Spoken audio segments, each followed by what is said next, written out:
This week, I'm taking my time machine back to 1979, but we're not going to stay there long. The case we're about to bring you today is unique for a number of reasons, namely in that it spans across multiple years and locations with multiple victims. But an even bigger rarity for this show in particular, the suspected villain in question is still very much alive. Join Jayson Blair and I as we, along with other special guests, track the footsteps of a little-known serial killer on this 4-part episode of Vintage Villains.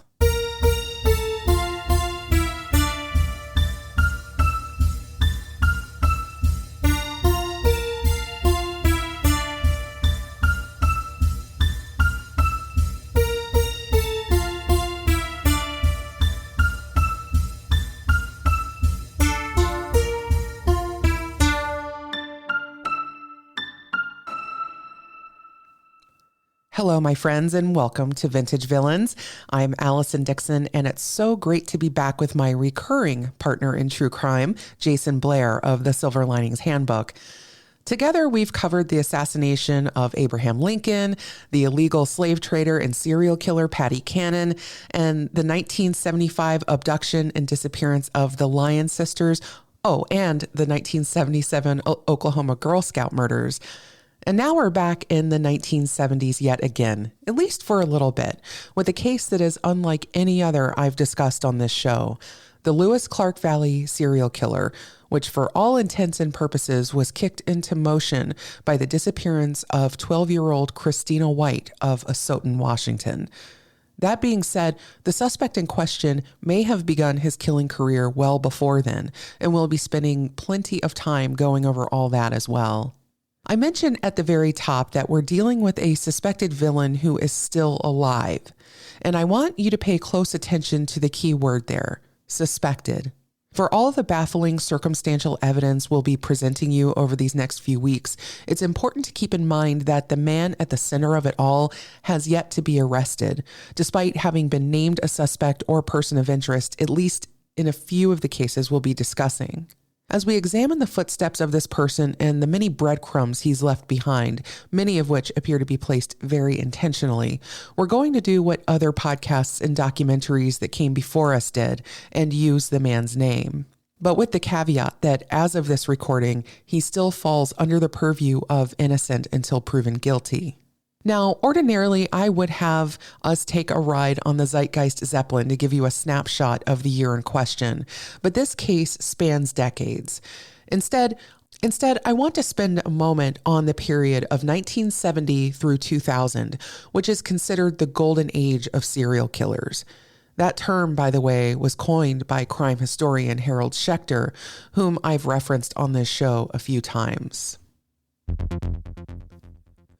But why this particular period? What makes it so special? And why did such killings seem to dwindle off in the early 20th century? It's a question a lot of people have tried to tackle over the years, and it doesn't have a simple answer. But I like to point to the work of criminal justice expert Peter Vronsky, whose book, Serial Killers, The Epidemic Years, found a common thread among a lot of serial killers active during the Golden Age, from Ted Bundy to John Wayne Gacy to Dennis Rader, Richard Ramirez, and dozens of others. They were all born during an intensive period of wartime. Many of them had fathers who returned home from World War II or Korea with undiagnosed or untreated PTSD, and as a result, many of their homes were broken or violent, with father figures who didn't know how to connect emotionally to their children and could also escalate to physical abuse and addiction. Of course, the environment alone isn't responsible for the creation of violent people. Rather, these dysfunctional upbringings are most devastating for a young mind that is either genetically predisposed to it or has experienced some form of physical trauma, such as a frontal lobe injury, which can cause great emotional disturbances. Whether it's psychopathy or injury, research shows that predatory tendencies tend to crystallize around the age of 14 or 15. If a person with psychopathy has a stable upbringing, chances are likely they will end up nonviolent, productive members of society. But place this kind of mind in a home where abuse and aggression are commonplace, and well, there's your serial killer cocktail. So that in part answers the question of why this part of history is the golden age of serial killers. The costs of war are levied in so many unseen ways, and this is but one of them. But there's one other factor to keep in mind. The 1970s saw the major growth of the study of such killers, as well as the development of the language used to describe and identify them. We also saw the advent of various federal criminal databases and the creation of the FBI's Behavioral Analysis Unit. As time progressed with such predators on the loose, potential victims began doing more to make themselves less vulnerable. Hitchhiking became far less commonplace. Sex workers, another common pool of victims for serial killers, started finding better means of self-protection. Home invasions became less common when people started installing security systems. Forensic tools became more advanced, and we also started taking mental health a little more seriously, though one would be able to rightfully argue we still have a long way to go on that front. Needless to say, humanity mounted a massive and dynamic effort in the catching of killers and reducing their access to victims through understanding what makes both victims and perpetrators tick and tracking them through increasingly sophisticated means. But there are still serial killers out there. Some estimates say about 60 are active worldwide, down from over 300 back during the Golden Age. But that doesn't mean harmful predatory behavior still isn't rampant. It's merely changed venues, with a lot of people acting out their violent fantasies online. And there are still killers from the Golden Age who fell through the cracks, who managed to be just clever or lucky enough to skirt discovery or arrest. Does our villain from today fit that particular mold? Well, let's begin the discussion, shall we? And by the way, Jayson and I go over a good bit of visual evidence in this episode and in the next one that will follow. If you want to see these things for yourself, you can head over to the Vintage Villains Facebook group, where I will have all sorts of pictures uploaded for your perusal. Now, on with the show.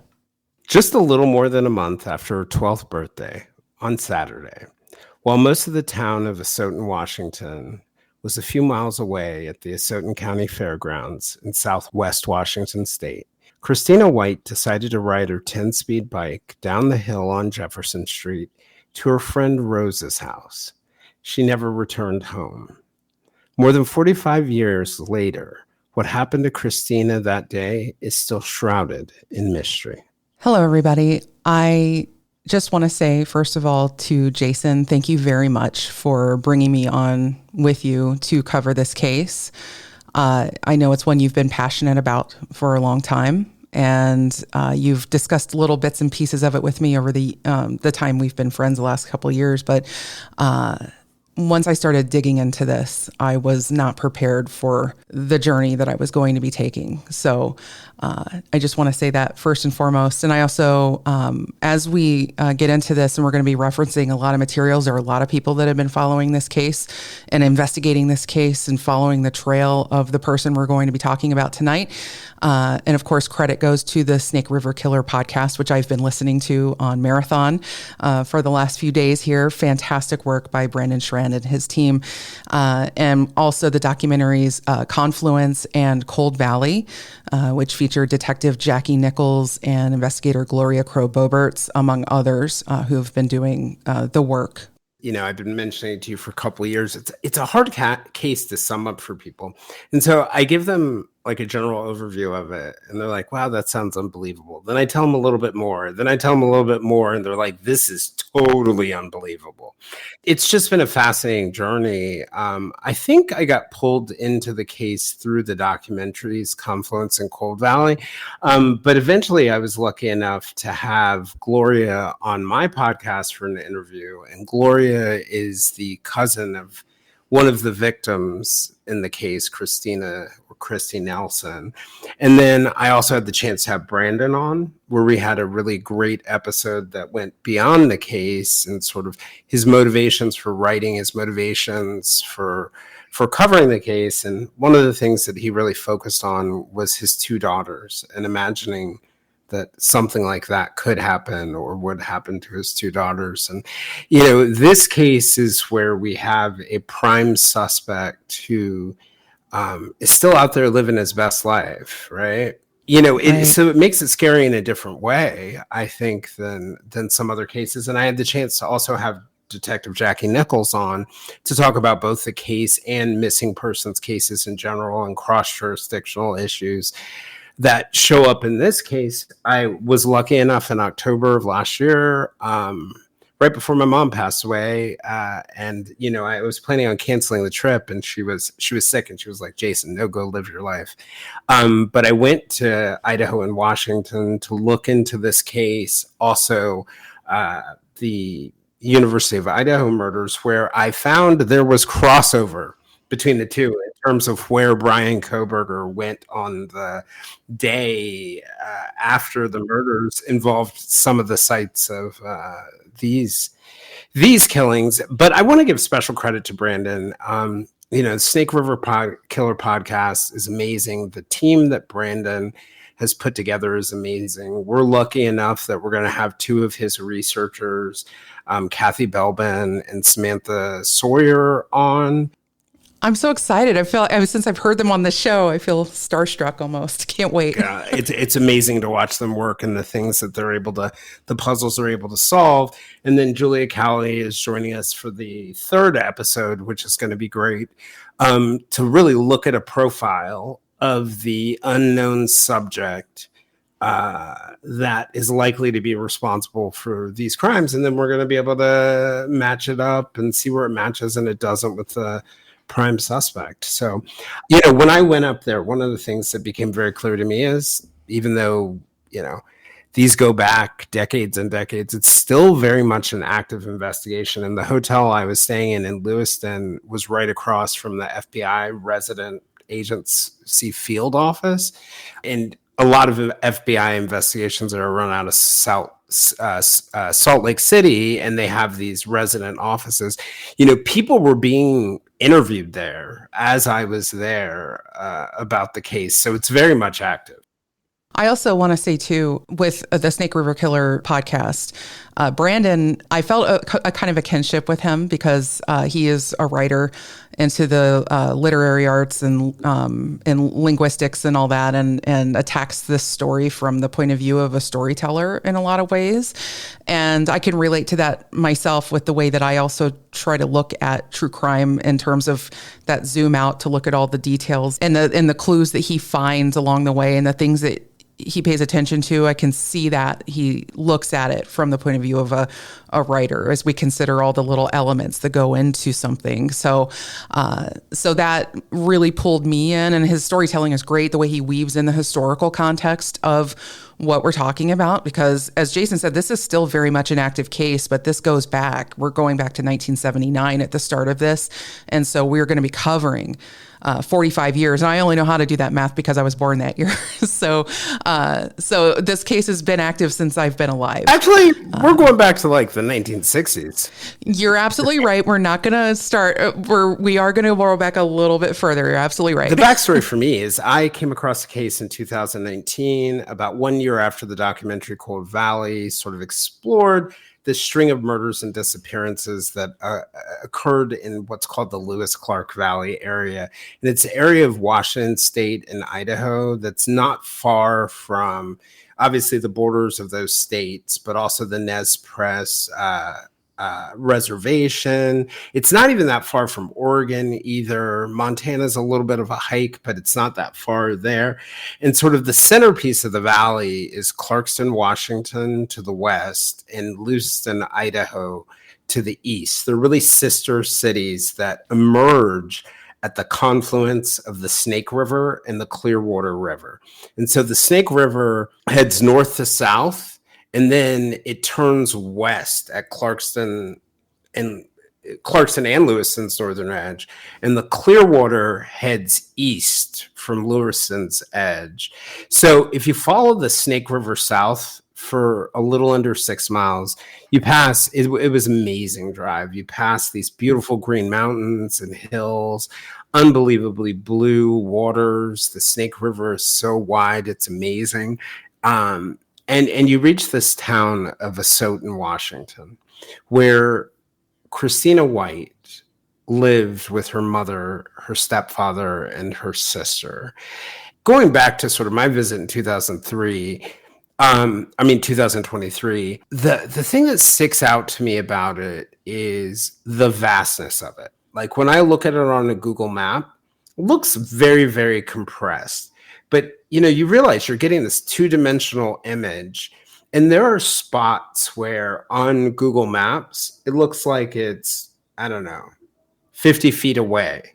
But you don't realize that you're like climbing a mountain in between or a giant hill. So like something that appears on the map to be 50 feet away is so far. And, one of the things that Jackie was telling me is this is part of the reason the Pacific Northwest is like, for the roaming serial killers, it's like heaven because, there are ravines that in our lifetimes will never be explored. There are spots that are just very, very difficult to get to. One of the wild things when I was there looking at one of the bridges that we'll talk about later is I ran into the grocery store that Brian Kohberger supposedly went to after the day after the University of Idaho murders. And I'm standing at this like coffee shop. And, he was caught on tape in the grocery store. There's this shack of a coffee shop out there. Yeah. And I'm standing in it and I'm like, why on earth would he go here? And then I turn and I'm like, oh, there's the Snake River. Like it was like from the middle of the parking lot, maybe like 75, 100 feet away. And I was like, well, I think I know where the knife is. And I think we're never going to find it. Yeah, I think anything that goes in there. Oh, it's so deep. It's huge. It's about, we'll cover it a little more later, but it's about 300 feet wide in some places. So massive. And, I lived, as a lot of people know, I lived in Olympia, Washington for about a decade through the 2000s and got a lot of experience of that part of the country. And yes, you nailed it perfectly, Jayson, the vastness. People who haven't been out in the American West very much, it's hard to appreciate it until you're out in it. Being myself from the Midwest and having more experience with the eastern coast of the United States, it's a whole other experience. And you're absolutely right; it's beautiful. I've driven. I don't know if I drove through this particular part when I drove from Washington to Ohio when we moved out here. But we did drive through Idaho, more through Coeur d'Alene and the Panhandle area. Yep.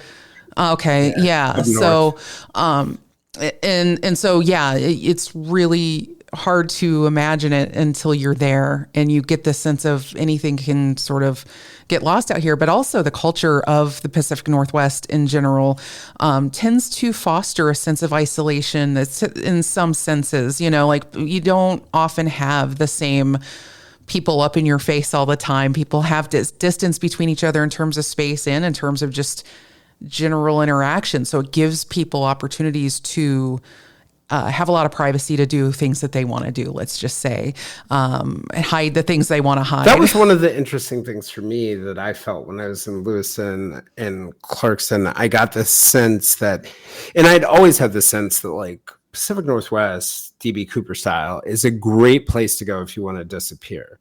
But what I realized, or if you wanted to hide, but like what I realized is it's an excellent place to go if you want to be around people, but you also want to disappear. And therefore, if you're a serial killer, if you want something to disappear. And people aren't going to peer too closely at you, I mean, you're going to be able to just kind of be among people and they're not going to like They won't see you. Like, yeah. Like, it's so true. You can drive 5 miles and be like, nowhere. So one of the things I want to say about these episodes is we're not going to turn this into a murder mystery. So we're not really hiding the ball on the suspect on this one. So, no. No, we are not. Yeah. And so, one of the things, starting with Christina's disappearance, it was really shocking to Asotin in the region. It was often covered in the local newspaper there, which was called something, I'll figure it out. It was something Flats Gazette. It was a name for geographic thing. That was the one in Asotin County. And then it was covered in the Lewiston Tribune, which was the area's sort of largest daily newspaper. There'd be no clues in her case until the fall of 1982, when the sort of unimaginable happened upriver. So on a hill in downtown Lewiston, there are three people: Stephen Parasol, Christina Nelson, and her stepsister, Brandy Miller, disappeared without a trace from Lewiston. Eventually, detectives determined that they were all likely at the Lewiston Civic Theater at the time of their disappearances. So ultimately, Christina Nelson, or Christy, who was 21, Brandy Miller, her stepsister, was 18, and Stephen, who was 35, were all connected to the theater. Christina was involved sort of backstage, helping out with things. She had previously been the janitor there. Stephen was working as the janitor at the theater. Brandy would often go to events there. So, they were really participating in a part of the performances, whether they were in the audience or they were participating in the background or the foreground. So what we'll find is that the first real clue in Christina White's case actually comes from these disappearances that happen upstream in Lewiston. That's where it becomes difficult in some ways to quickly sum up this case, because we start with this disappearance of Christina White in 1979. And then it's this series of murders that happens later, and then how we're able to sort of work back. And, Christina's case sort of becomes that linchpin that you can sort of unravel the mystery from there. And normally investigators at the time wouldn't have made this connection between the disappearance of a 12-year-old girl with the disappearances of three people in their 20s and 30s. But the disappearances of them all had one thing in common. And the same man whose house Christina was going to visit, he was working at the Lewiston Civic Theater on the night that Brandy, Christy, and Stephen disappeared. He was, at the time of Christina's disappearance, the boyfriend of her friend Rose's mother. And her mother's name was Patricia Brennan. And Brennan was the granddaughter of Walter Brennan, the renowned American actor and singer who made a fortune in the real estate industry. And Patricia's boyfriend and the man who was working at the Lewiston Theater was a then 46-year-old man named Lance Voss. This connection would lead investigators to take another look at the 1981 murder of a 22-year-old University of Idaho senior named Kristen Noel David, whose dismembered body was found in the bags off the Red Wolf Bridge on the Snake River across from downtown Clarkston, Washington. Kristen also was known to have worked at the theater, helping with costumes. So this is adding up. As you're seeing, it sounds like we're running from one name into another. And that's one dead woman and four missing people, all tangentially or directly connected to Lance Voss. And thanks to people like Lewiston Detective Don Schofler and Asotin Sheriff's Office Detective Jackie Nichols and Christy's cousin, Gloria Crow-Boberts, there would be even more disappearances and murders that would tie back to Voss, and we're going to be talking about a lot of that. But that did not mean that there were not other suspects, because this was, again, the early 80s, late 70s, early 80s. So there were a lot of people active around this time and in this region. And, we're going to root through all of that too. But possible other suspects would include Harry Hantman and Otis Toole, who is the partner in crime to the famed Henry Lee Lucas drifter killer. The serial killers, they traveled all over the place throughout the area. So they were strong prime suspects at the time, but I am just going to go ahead and kill that spoiler for you. Henry Lee Lucas confessed to literally every murder that ever happened in order to bolster his celebrity. And so nothing he confesses to should really be considered, on its face. It's so true. If it isn't crazy enough already. So we have 3 people who disappeared from the Civic Theater, and we'll get into, what we find out about that. We've got Christina White, who's disappeared from Asotin. And we now have Kristen Noel David, whose body's found in the water in garbage bags on the at the Red Wolf Crossing Bridge in Clarkston. Years later, Christy's cousin, Gloria Crow-Boberts, uncovered some clues that put Voss as the last person to see Diane Taylor, an 8-year-old who was kidnapped and murdered in 1963 in Chicago. I got to tell you, Gloria is amazing. She is a dogged investigator. She has resilience. So, she told me when she figured out the connection, like not necessarily, she hadn't honed in on him entirely, but knew Diane Taylor was murdered in his neighborhood. She called the Chicago Police Department. I was like, how did you get anyone in the Chicago Police Department? She's like, I just called the first precinct I could find in the phone book, and it was called the first precinct.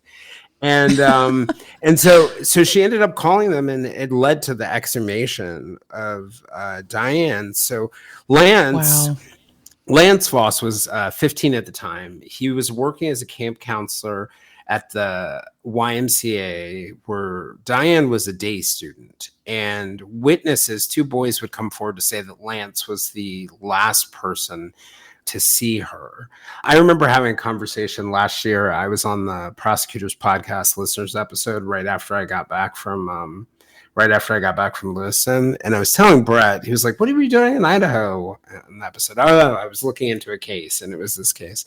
And so I ran by him like, here are all the bodies connected to this point. And he was like, there becomes a point where enough disappeared or dead bodies end up near you. Mere presence doesn't work as an excuse anymore. And I think when you're the last person so far in this story to see 5 missing or murdered people, it really does start to move from that legal concept of mere presence into the neighborhood of some pretty strong circumstantial evidence. So very much. So I'm going to go ahead and walk you guys through the timeline. It's the day of the Asotin County Fair, which is a big deal in that community. Then after spending the morning with her mom and sister at a parade downtown, Christina White left her house sometime after 1 p.m. on April 28th, 1979. She was going to go see her classmate and friend, Rose Clarenew, who lived about a 2-minute bicycle ride. From there, I did the walk. You go down the hill, you take a quick left. It would not be a long trip on a bike. So Rose shared a home at 503 2nd Street with her mother, Patricia Brennan, her 10-year-old brother, Clint, and Patricia's boyfriend, Lance Voss. So Christina was a frequent presence at the house.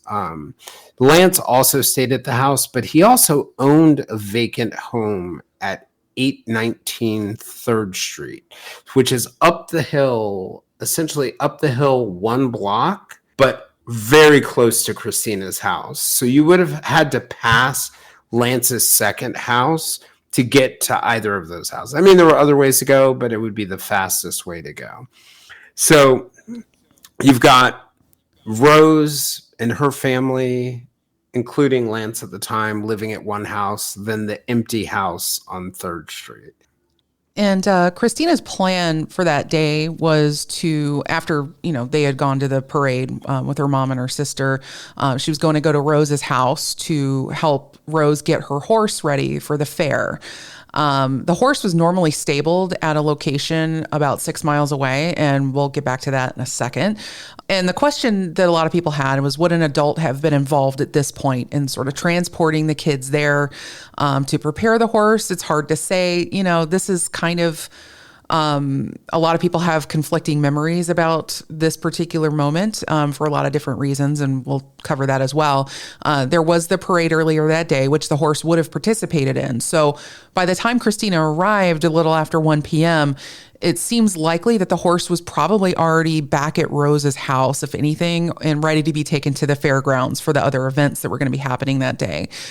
Either way, the question of whether there were adults at the home is, again, one of the many elements of this case still shrouded in mystery, and as is what transpired over the couple of hours that followed her arrival. What most people believe happened was that around 2:30 p.m., Christina called her mother, Betty Eminger. Betty and her husband, Mick, lived with Christina in the house on the hill on Jefferson Street.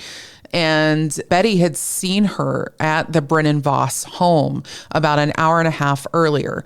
But at 2:30 p.m., Christina called her mom to say that she wasn't feeling well and she wanted her to come pick her up. Betty, who did not own a car, told Christina to rest, to lie down, and to put a moist towel on her neck. And then when she felt better, to return home. And I also want to say, too, in the documentary, I think it was Confluence, Betty was interviewed for that. And you can find that documentary, by the way, on Amazon Prime. She stated that Christina was often very sensitive to the heat, and it was pretty warm that day, but she'd been out walking around, going to the fair, and even if it's a little warm, you're just going to feel it more, especially when you're around her age at 12 years old, I think. So this was something that didn't really surprise her, is what I'm Yeah, no, that makes complete sense to me, and it sounds like this is your average day, and it's hard for me to describe how idyllic and beautiful this town is. Like from up the hill at Christina's house, you can see down the hill into this beautiful town, all the way into the Snake River, which is just unbelievably beautiful. This is Christina. For those of you who are interested in who are on YouTube and seeing this part live, this was Christina White right around that time. And this is a view from downtown Asotin out into the Snake River. And you can see how vast and wide it is. And it looks like that's a small hill on the other side. It is no small hill. There are many hills like that, and they're enormous. And this is another view from the park in Asotin, and this is another beautiful one from that's a great picture. Park in Asotin. It is just an idyllic, gorgeous town in a gorgeous place. And if you want to sort of like place it in the region, you can see from this map, if you go to the top on the left, you can see there's Clarkston, Washington, is that sort of like gray area. And then Lewiston, Idaho is right beside it. And if you follow the Snake River south toward the bottom of the map, there's Asotin. So Asotin's a small town, but in the region, there are not a lot of other It's a lot like Oregon. I wanted to say, too, when we were talking about the geography, my husband's from Oregon and he has family there. It's very much the same way. You just have vastness with very few even freeways cutting through, and just like clusters of towns just here and there with just nothing in between them. So that's just what it strikes me is what this area is that you have this nice populated area, but there's not a whole lot outside of it for many miles. This is just one of the weirdest parts of the story to me. When I went to Asotin, it took about 7 minutes to walk from the house where Christina lived with Betty, her mom. Google Maps clocks it at 11-minute walk. Some of the other people I know who have been there clock it a little closer to the 11-minute walk. Going downhill, it wasn't that hard, but the hill's a bit of a hike. And in several news accounts, people report that Christina's mom, Betty, said she didn't go get Christina because of a lack of a car. She didn't have a car at the time. But barring something that I don't know that explains it, I had a real hard time understanding what the real reason Betty didn't go down the hill to get Christina was, once she knew that Christina was sick. And it made me wonder whether that call ever happened. But it was confirmed by Clint, one of the children, Rose's younger brother, who was in the house. So it was a bit of a mystery for me what happened there. And I think that's one of the problems in missing persons cases in general. No one's really thinking about every little detail until after the person is gone. And one of the Snake River Killer researchers, Samantha Sawyer, who I think is really amazing, and you're going to hear from her in the next episode, she pointed out to me that the most likely reason Betty wasn't able to pick up Christina may have been because Betty had just put Christina's sister, Carlin, down for a nap. And Betty probably didn't want to wake Carlin or leave a sleeping toddler unattended, because if she had woken Carlin and taken her, she would have had to put her in the stroller or something else and taken her down the hill. And so this makes a lot of sense to me, particularly as Samantha pointed out. Betty would have been going down an incline and then back up an incline with a sick child and a little child. And if she thought that Christina was just a little overheated and just needed to rest a little bit, I mean, I could see as a mom of who's raised a couple kids and remembers when they were about that age and at 12 years old, I think I would have. That doesn't sound like something that I would have not done myself. I would have just said, just rest up and see if you can walk home. If you can't, give me a call. But you just want to give the kid a chance to kind of feel a little better and whatnot. And it's a small town, and that's the thing. Everybody will tell you this kind of stuff just never happened around here. This was a very safe community. Even more reason to understand why, Betty didn't just get right up and run down there. Yeah, less worried, right? So we don't really know if any adults were at the house with Clint and Christina. Based on Clint's account, it was only he and Christina that were at the house. There's some other accounts that, create some conflicts with that we'll hear, but we're pretty sure that two facts are probably true. Christina was there. Clint was there. Who else may have been there? Harder to tell. So Detective Nichols told me that the missing persons reports during the time weren't as detailed as they are now. And this case was no exception. She said a lot of the interviews to figure out what had happened that day didn't happen for years. So what we have a good idea about is that Christina was going there to see Rose, and that they were going to prepare Rose's horse for the fair at Flynn Farm, about 6 miles away. And we don't know how Christina got the idea from Rose to do this, but we do know from an account from Rose's brother Clint that he was also there, and that he said, at least later, that Rose was not there. So we don't know whether Patricia Brennan or Lance Voss were there or where they were in them. Yeah, knowing who was there was difficult, and I was also curious as to Rose as well. Like, was Rose at the house? But there was, I think it was, Clint had said that she had gone ahead to do something. So basically, Christina showed up. Rose wasn't there. She wasn't feeling too good. But it might be helpful to step back and just sort of talk about the general timeline of the fair and see what we can kind of piece together. And according to what Betty and Christina's friends would later say. So the fair, again, it was a huge deal in town, and that was supposed to start at 10:30 in the morning, a few miles away on the high ground in this canyon community of about 1,000 people. Drew a lot of people from the region, included fair booths, carnival rides, local showings of horses, livestock, 4-H stuff. Betty would later say that she and her two daughters, Christina and Carlin, left the house at 10 a.m. to go to the fair and do the parade. Betty says that she and Carlin were on foot, and Christina went ahead on her 10-speed bike. And according to the Snake River Killer podcast, the fair started with the parade at 2nd Street, which was near both Lance Voss's unoccupied house and the street where Voss lived with Patricia, Rose, and Clint. The podcast also said that they had found many accounts that suggested the parade wrapped up around 11:30. And they say Christina, Carlin, and Betty walked down to a park to have lunch. And then after that, Betty and Carlin walked back up to their house, passing 2nd Street, where they were going to meet a family friend who was going to give them a car ride somewhere. So that it's unclear where, but at this point, Christina splits off from mom and little sis. Betty did, in the documentaries and other pieces, share her version of the stories. What I've kind of picked up, it sounds like she was going at some point to run errands, but also needed Carlin to take a nap. So.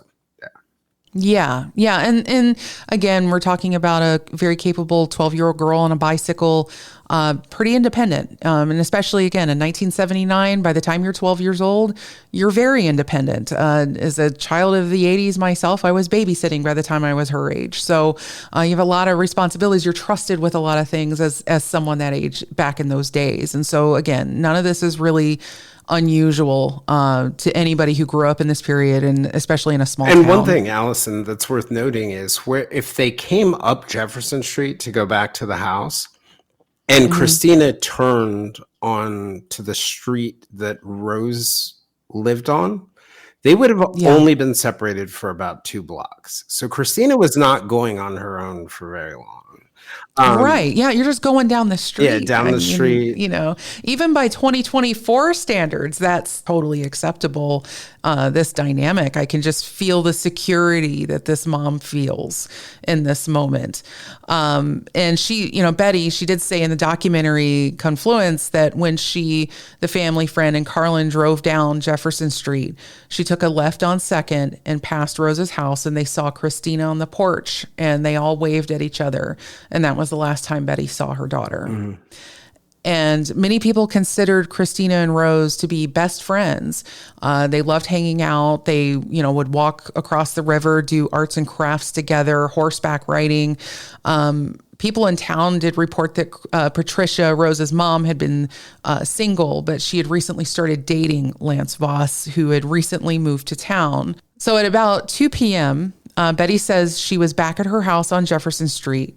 Betty said that Carlin had an afternoon nap, and soon after, Christina called to say she was sick. And that's when Betty gave her the advice to put the wet towel around her neck, thinking that Christina was simply suffering from heat exhaustion. Again, she was kind of prone to that. Betty says in Confluence that she told Christina that if she was not feeling better, she should walk to the end of the block on 2nd Street, which would have been right in front of Lance Voss's unoccupied house. Betty said that she could see Christina and would walk down the hill to get her and help her back up the hill. There are unconfirmed reports, however, according to a February 22nd, 1980 article in the Lewiston Tribune, that some people thought they saw Christina as late as 10 p.m. on April 28th, that day at the carnival. So again, some conflicting reports, and there are even more conflicting information here, as Jayson will We've tell got you. a detailed description. Several people, Clint, Betty, others who saw Christina that day, they knew she was wearing a tan and pink striped shirt, blue jeans, red tennis shoes, and a 10-speed white bike. And this was a cool bike, by the way. This bike stuck out. Like, this was, you know, again, 1979. If you had a cool bike, you were in, right? And this was a cool bike. It was more like a boy's bike. It was big for her, but she could ride the heck out of it. So she stood out with that bike. So, you know, for me, you know, in thinking about this, like when I first got to Asotin, because I had heard about a lot of these things, and I got there and I visited, and some things just felt like they didn't make any sense to me. So Betty's house, which I think I do have an image of. Betty's house is set back off the road. And I could not fathom, for me, how you could see down the street, because it's got a really big front yard, how she would have seen Christina. And, you know, she would have had to walk, in my mind, to the end of beyond her driveway to see the corner where Voss's house was.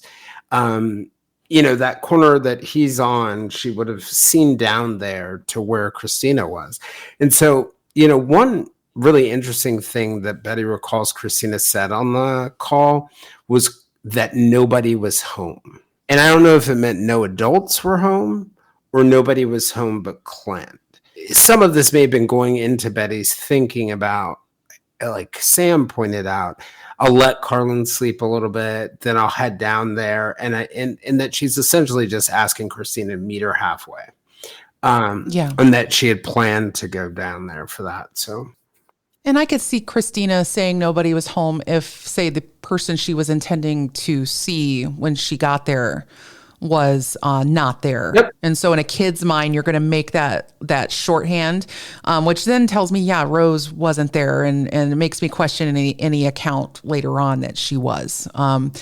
But Clint would later, and that Clint again being Rose's brother who was there at the house, would later tell the host of the Snake River Killer podcast, Brandon Schrand, that he remembers getting Christina a damp washcloth and her sitting out on the house's porch. There are then conflicting reports about who else was home again. Betty assumed that Christina felt better when she did not return home or call back. But Betty decided to go to the fair to find Christina there. And it was about a 22-minute walk, or about a 9-minute drive, or roughly 1.2 miles away, and depending on which way she went. And it would have taken her right past where Christina was lying down on the porch if she were in fact there. But Betty did not find Christina at the fair. Classmates there told Betty they last saw her on the way home on her bike. The bike was a new 10-speed, possibly a Schwinn brand, with a basket on the front and a distinctive 3-inch wing nuts on the front wheels. So again, this was like a monster bike, especially for a 12-year-old kid. It was reported by some that the bike had a license plate on it that said Asotin 128. Although others did not recall the plate, there are some that did. Clint later said that the license plate had been a gift from her mother's boyfriend, Lance Voss. That night, Betty called authorities for help finding her missing daughter. The people of the town, many of whom were at the fairgrounds during the day, and the sheriff's house, they began searching for Christina. We have Betty, Lance, and others who were part of this massive search across Asotin, its hills along the Snake River, which again, this river runs more than 300 feet wide in places near Asotin. Christina's father, her biological father, Gary White, who lived 245 miles south in Payette, Idaho, he would also join the search. Oh, and by the way, Gary and Betty divorced back in 1968. So they've been divorced pretty much her entire, Christina's entire life. Also, Betty was a housewife as well as a part-time student, full-time employee at their Regional Recycling Incorporated Center in Lewiston. Gary, at that time, was a car salesman who owned a business operating out of Oregon at the time. So just a little background on Christina's parents, because I know a lot of people are going to have questions about them. The Lewiston Tribune would later report that searches by plane and ground were made of the area for several days. And they even called in a psychic for the case. And a girl reportedly matching Christina's description was spotted on Bridge Street in nearby Clarkston, Washington. But the sheriff's office in Clarkston investigated and determined it was someone else. So it was as if Christina White had vanished. 12 years old. She was gone. And again, in the roughly 45 years since, she has never been Betty seen. says in the Confluence documentary that she called friends, acquaintances, and neighbors when Christina didn't return home. She said that she and her husband, Mick Eminger was his name, walked the streets looking for Christina or her bike. They asked the MC at the fairgrounds to make an announcement in the case, just in case Christina had gone there. Close to midnight, they filed their missing persons report. And Clint told the Snake River Killer podcast that only he was at the house when Christina arrived. He said that Rose had left for trail classes she had for horseback riding that day. So it creates a bit of a mystery why Christina would have gone there, and she would have gone there at that time. Clint told Christina, at least according to Clint, that he thought Rose would be back in about an hour. I listened to the audio of the call or of the interview. He said an hour, or that he wasn't sure when. But after some point, Christina asked Clint, at least according to Clint, if she could use the phone to call her mom. And so waiting for Rose, in my mind, could sort of explain why Christina was in the front yard when her mom drove by. Clint said that when Christina asked to use the phone, he offered to let her come in the house to get cool. And he describes giving her a washcloth that he dampened with water. I think he said it was a pink washcloth. But his version of events is different than Betty's, because Clint says Christina's mom told her to wait on the front porch of the house and that she would be there in 5 minutes. But Gloria said that she spoke to Clint in 2009, and he said that he wasn't home alone. And she said that Clint told her no one else was inside the house, so technically true that no one else was home, but that Lance Voss was in the backyard bathing his family's dogs. And another interesting thing, too, is that the police department says that Lance told them that he was the one who gave Christina a washcloth. These guys cannot get their story straight, you know. And I want to remind people that, again, Clint at this time was 10 years old. So his own memories are going to be a little all over the place in some instances, but there's some indication that they could have been influenced in some way as well. That's kind of how I think why have these very wildly differing stories over the years if you're not being fed information. Right. I mean, and memory is it's a fragile thing. It can it can get twisted. People can recall different things and you can incorporate into your memory, but you always have to worry when, memories sort of point toward different narratives. And the fact that Lance told the police that he was the one who gave Christina the washcloth, I mean, there's no reason to say that unless Lance was trying to protect someone else. But in either version of events, like there are multiple places where Christina could have come in contact with Lance Voss on the way home, at Rose and Clint's house. It could have been at the corner or on the street where Lance's empty house was that she would have had to pass. So we're around like 3 p.m.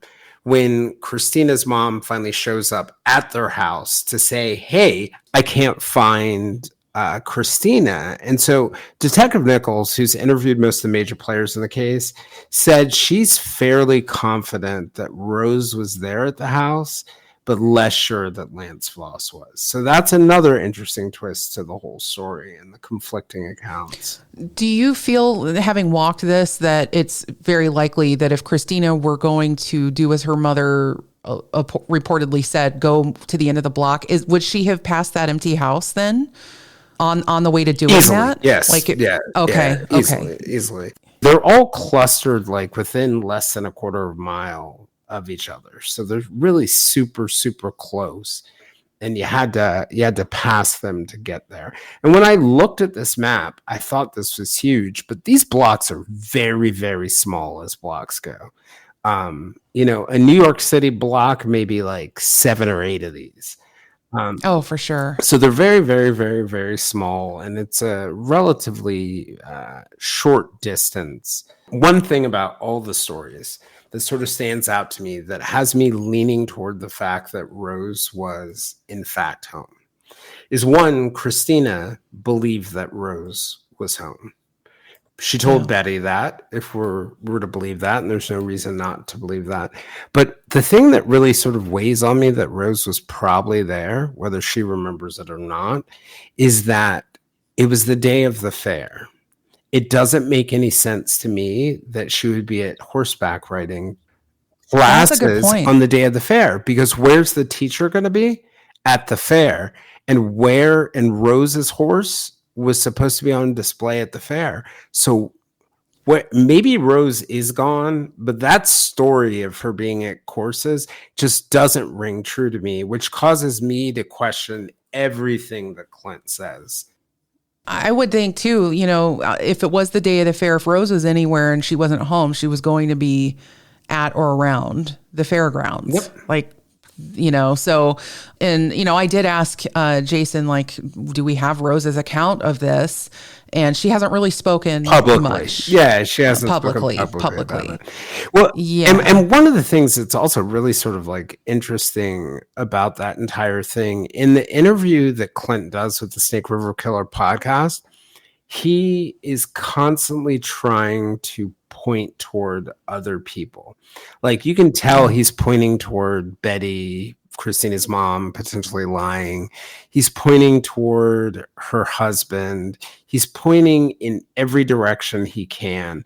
And later in the story, when we get to the Civic Theater part of it, you're going to see Clint is doing the exact same thing. He's pointing to everyone else other than, and so it really makes me question his version of the events. And Betty's story has been pretty consistent from Confluence. In 2011, when I went and I looked at newspaper articles in the Tribune from the 1970s, pretty consistent story. Consistent story about what happened that day, consistent story about how she felt afterwards. Oh, yeah. Betty just seems steady Betty. Honestly, that was the thing I got from her, was believability. She wasn't tripping any of my sensors. I know that's sounds like a trust me bro source, but there were no signs of Christina until several weeks later. So at the farm, at Flynn Farm, where the horse was being stabled, where Rose's horse was stabled, where they were supposed to go that day, according to Christina, they found a stack of her homework papers, Christina's homework papers, along with those of a classmate named Molly.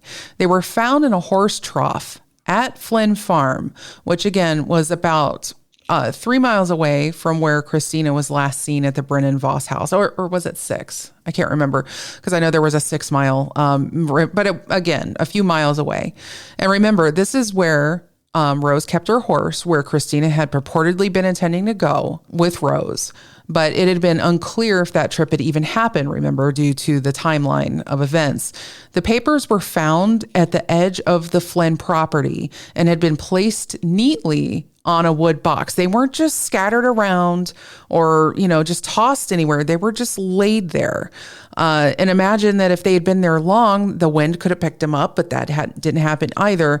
Carl Flynn, one of the owners of the property, said he believed that the notes were placed there close to that date that they were found, because they weren't disturbed, as I said, and he passed by that location multiple times a week.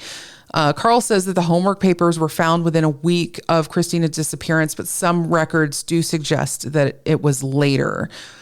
I just find this so baffling, because we have no indication that Christina had a bag with her that would contain homework papers. And I also just wonder, how would anybody get hold of them to plant them there? Anybody who'd want to misdirect investigators or something like that. How would Voss have gotten hold of these papers? Who knows? This is just such a weird little mysterious element here. But 34 days later, in a June 1st article published in the Lewiston Tribune across the river in Idaho, the writer noted that Betty was beginning to discount several possibilities for what happened to her daughter.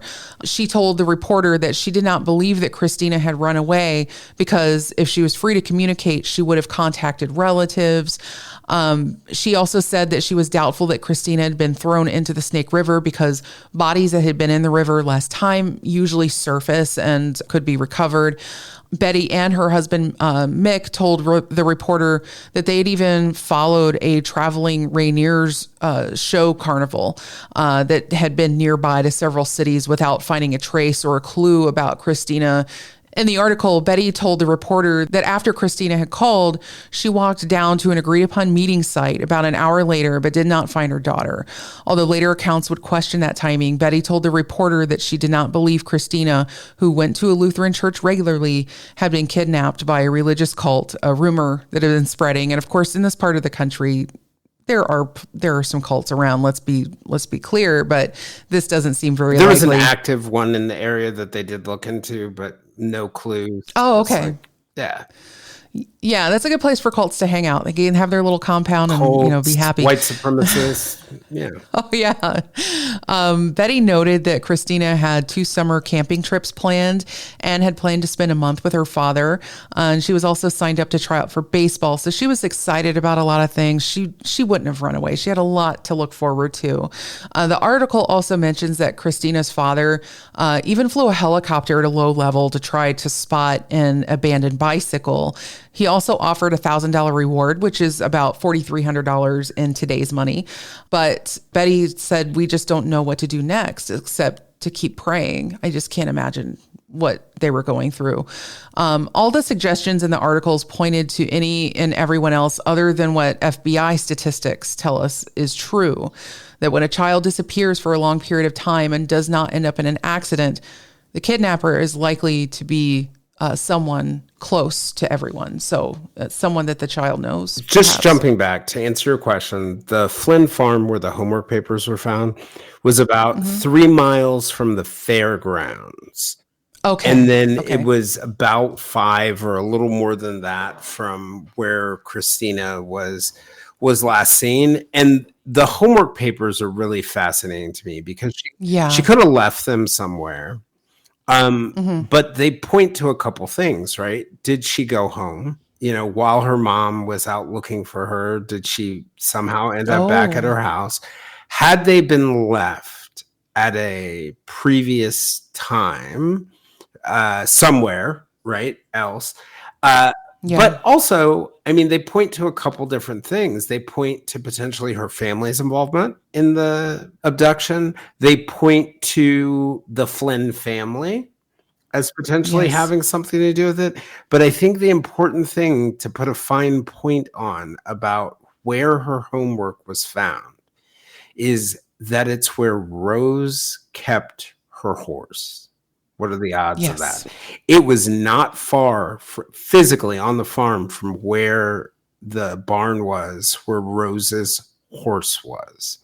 So it's and Christina had been there with Rose, not in the last week or so. But we know we know another thing too, that another girl's homework was in there too, Christina's friend's homework. Right. So just the question of how and why that homework would have ended up there, other than whoever is responsible for her disappearance deliberately putting it there either to throw investigators off or point investigators in their direction, but not directly. Those are the things inquiring minds want to know.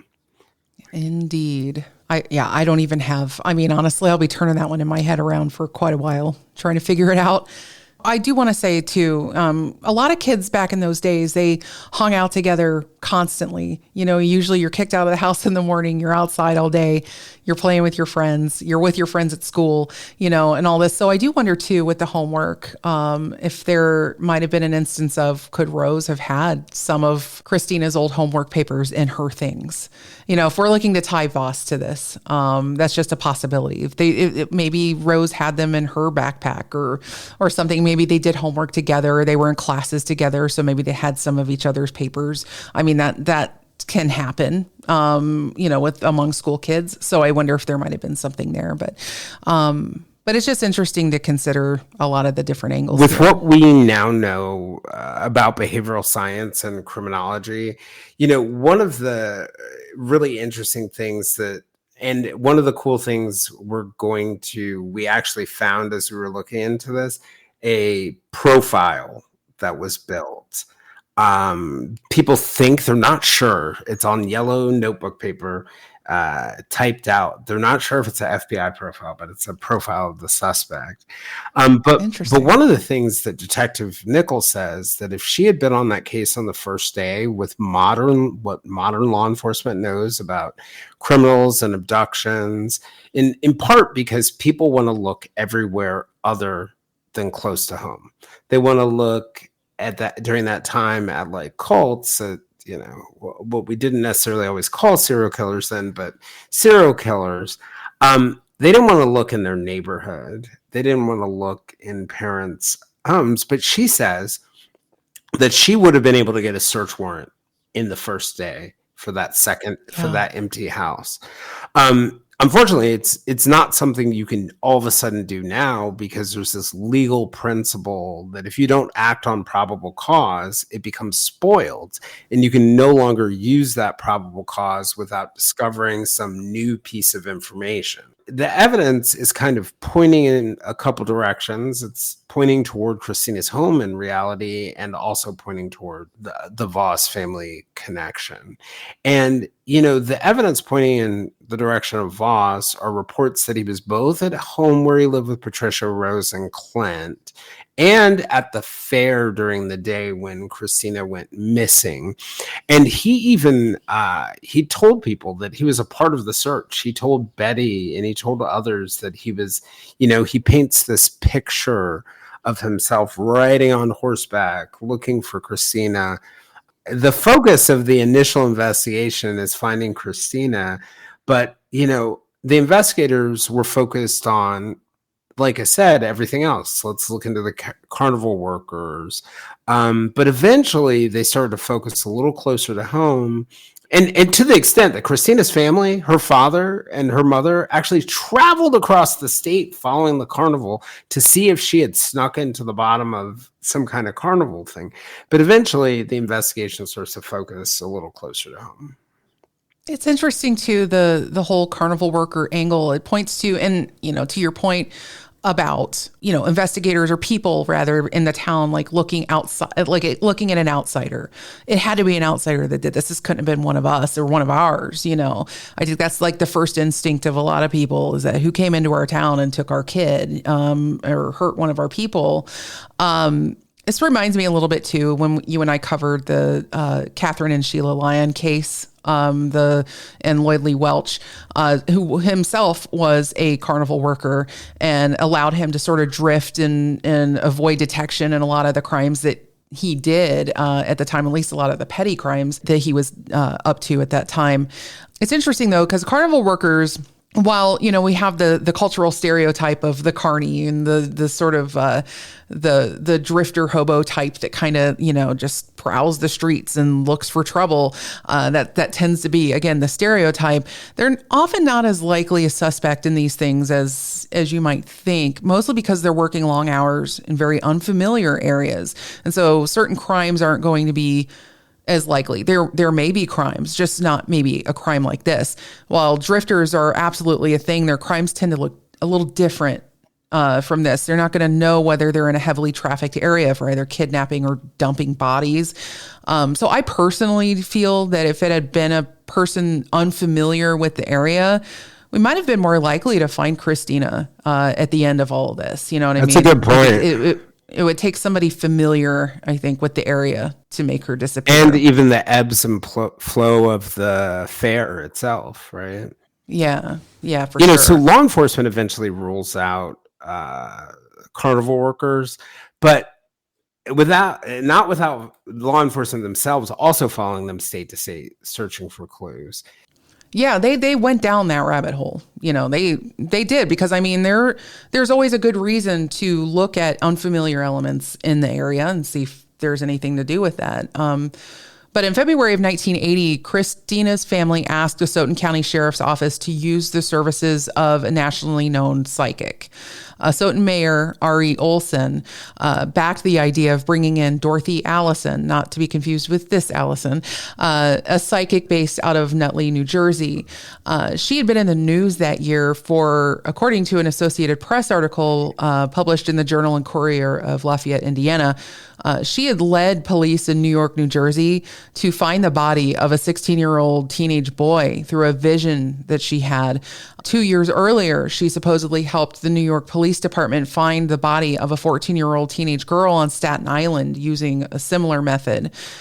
In that case, the girl's body was found in a 55-gallon oil drum at the bottom of a 12-foot shaft that fit the psychic's description. So Dorothy said she would refuse to take money from families looking for their missing children, but she also refused to work on cases without approval from law enforcement agencies. She sounds like a real business-minded kind of psychic. As far as, whatever you think about psychics goes, she certainly took the job very seriously. The Asotin County commissioners publicly pressured Sheriff Herbert Reeves to use this psychic. But Sheriff Reeves refused, even though, as Mick Imager, Christina's stepfather, said, the family offered to pay for her travel to Asotin County. What Mick may or may not have known at the time, though, is that he himself was a prime suspect in this. as investigators began to look a little closer to home, because obviously you're going to look at family as well. Eventually, Sheriff Reeves did cave and brought Dorothy Allison in to Asotin in March of 1980 and July of 1980 to look into Christina's disappearance, and also that of a woman missing in Lewiston in 1976. She would report that she got the feel of the area where Christina disappeared, but she apparently picked up no other vibes. She said she kept seeing doubles of things. The name Williams kept popping up, and she saw people that could have been dressed as searchers. The name Williams led to another search of the Snake River Beach and campground named after Edward Williams, a Nez Perce County, Idaho legislator. On the anniversary of Christina's disappearance, Betty and Mick both declined to attend the fair and instead visited relatives in Nez Perce County, while Gary, Christina's biological father, he did not go as well and instead went mining in the mountains near Pence, Idaho. Mick told a reporter from the Lewiston Tribune a few days before the fair, "I hope all parents remember to keep their eyes on their children." And the next year, on July 21st, 1981, in Asotin, Lance Voss married Patricia Brennan, becoming Clint and Rose's stepfather. In October of that year, Voss lost an election to the Asotin County Council, and the entire family then moved that month from Asotin to Clarkston, Washington. And during this time period, Voss begins posting curious classified advertisements in the local newspaper, including an apparent reference to Christina White's birthday. And here's where things really start to get wild. Yeah. So Christina's name didn't make the news much again until a bombshell news conference that happened in May of 1984. In that news conference, Lewiston Police Chief Rodney Fredrickson said law enforcement had developed a, quote, strong suspect in the disappearance of two women in Lewiston. But in that article, he made allusions to Christina and others. So 2 years after Christina disappears, Kristen Noel David, a 22-year-old senior at the University of Idaho, left for a 32-mile bicycle ride south to Clarkston, Washington, from Moscow, Washington, where she had been attending school. This is a good place to break off the discussion for part 1, but you won't have to wait long for part 2 to drop. It will actually be available tomorrow.